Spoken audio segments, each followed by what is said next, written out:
কাঁঠাল গাছ লাগায়ে খুব পরিচর্যা করতেছো, আল্লাহর কাছে বলতেছো, আল্লাহ আমি যেন আম পাই এই গাছ থেকে। পাবে? কাঁঠালের গাছ থেকে আম পাওয়া যাবে।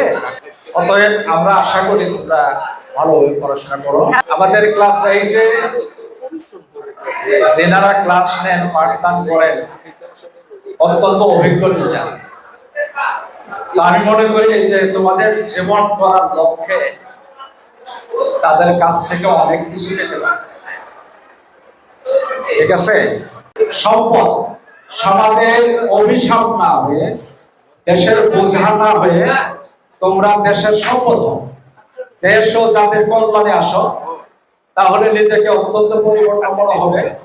শেষ কথা একটাই, বৃত্তি পরীক্ষার জন্য তোমরা প্রস্তুতি গ্রহণ করো আর ভালোভাবে পড়াশোনা করো, নিজেকে যেন এই সমাজে সুন্দর একটা মানুষ হিসেবে দাঁড় করাতে পারো।